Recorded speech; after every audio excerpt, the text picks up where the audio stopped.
Hi guys, Rob from Iceboxauto here, just going to bring you on the other install we've done today. This is on a Ford Fiesta, but as you can see this is the large square one, so you probably notice your dash does look familiar in a lot of the other Fords. So obviously the Transit, the Ford Focus, some Mondeos, the Galaxy, C-Max, if they've got like the 6000 CD radio in, which is pretty similar design to this with the two big buttons either side, and obviously it'll fit your car.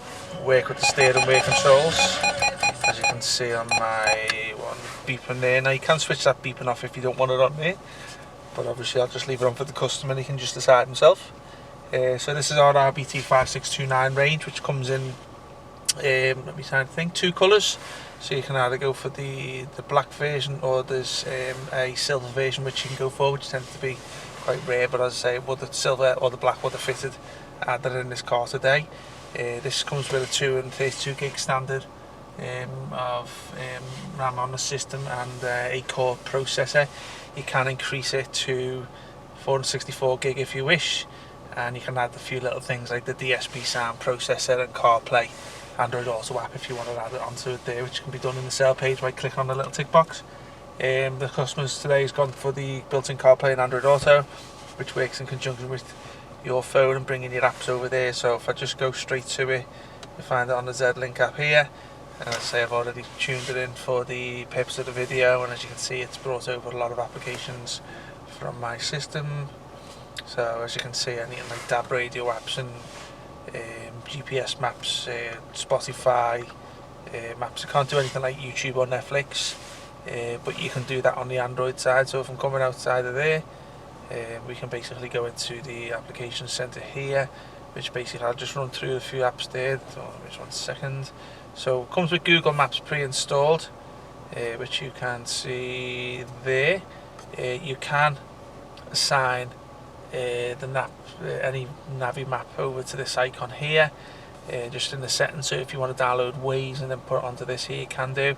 Also you can customize these by just simply holding onto it and just dropping it across there, so you can bring any favorite applications over. So if I wanted to say, for example, put there's quite a few apps on there. If I want to put the CarPlay one on there, I'll just simply drag it across over to here, and then I'll just basically go to the CarPlay app, which is this one here, and just 1 second, have to go into corner and just drag it onto here. So as I say, you can bring all your favourite apps over onto the system here. Okay, so there's your radio application. As you can see, it's got RDS on there, so obviously it'll show you the station names. Station names will pop up if the reception's 100%. If the reception's out slightly, then obviously the station name's not going to come up, but obviously if you do a tune by wherever you're going to, where you live, then obviously you'll find out all your stations and what you can get in there. This music app here is if you get comes with an SD card reader on this one, which is behind here. This little button pops out. Also you get a USB cable, so you can put all your movies or your music onto a pen drive or an SD card and play it through this app here. Obviously the video one there if you want to play videos. I've just showed you the CarPlay one, which is this one here, so let's go on to the next one. There's your Bluetooth there, so obviously it's got Bluetooth, so you can take hands-free calling, and also music streaming, which is on this one. So if you want to stream music off your phone, file browser, it's just if you want to download any third-party applications onto the system, i.e. not in the Play Store, then you can put them on a pen drive and upload through there. DVR camera, we haven't installed one today, but it's for front-facing collision camera. AVN, so these have inputs to support external devices. So for example, if you want to put a TV box which has got RCA outputs on there, then obviously you can link in through the system and play them through that app. Gallery, don't ask me what that's for looking pictures and stuff like that. Wheel key study, which is where you program your steering wheel controls, which we've done on that. Now some units we sell with the digital CAN bus, which basically means it's all done automatically, but this application will be applicable to this version of car, and you set up the steering wheel controls if and when you want to do it. Okay, there's your amplifier. So obviously he hasn't gone for the DSP sound processor today, so it's just a basic amplifier. Allows you to customize some of the sound output. Calculator, calculator, self-explanatory. Clock, again, APK installer. If you you want to put any icons onto the system, so you can upload APK files onto there, calendar, DVD. Okay, so this one comes with a DVD driver on this one, so obviously it will take discs if you're old-fashioned and you're not up to speed with digital content, and also it'll take DVDs, so if you want to put watch a film, well, your passengers want to watch a film when you're driving, and you can put DVDs in there. It will take copies and rewrites, so if you want to download the DVD from online and put it on a disc, it'll take them too. Chrome, Gmail, Google, self-explanatory, tend to be browsers. DAB radio, okay. Customers asked for DAB today, so obviously we've put a DAB module on there, which basically consists of a USB pen. It goes in through the cable of the system, and a little antenna goes on the windscreen, which is obviously off-site and you can't see it on the camera. So that's that DAB there. Google Maps.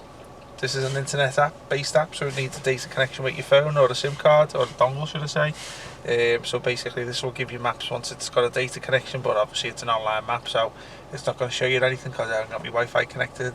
Play Store, everyone knows that the Play Store is an Android base, so obviously this is where you download applications to. Now I will say to you, a lot of people make the misconception that because it's an Android system it's not going to work with an Apple phone. It's not the case. It just basically means that's the operating system where you download apps to, so if you've got an Apple phone, basically it works totally fine with it. So just don't worry about that side of things. TV, again, this is only going to be for like basically putting a TV box to it, but we haven't done today. This is a map that the Chinese put on there, which we'll get rid of. Sometimes drag over to there. Okay, we don't actually sell it with that one, so just get rid of that. YouTube, everyone knows what that is because you're probably watching this video on it. And the settings here, which takes you to the back end settings, which allows you to customize a lot of the sound and storage and privacy and Google apps, factory reset, all that type of stuff anyway. So hope you liked the video today. These physical buttons all work. So see, there's the home, there's the band button, which takes you to radio, navigation, which you need to set up. So if we put that on there like that, then it gives you the navi button on there. Mute button, everyone knows what mute is. Ejector button for this here, disc button for this here, and this is a dummy button here which you have a reset all and a couple of SD inserts. So basically, there you go, that's all in a nutshell. Hope you liked the video. Any questions, give us a shout. Put the link down below as I always do. Put the contact details down below. Give us a shout if you need us. Okay, thanks a lot, bye bye.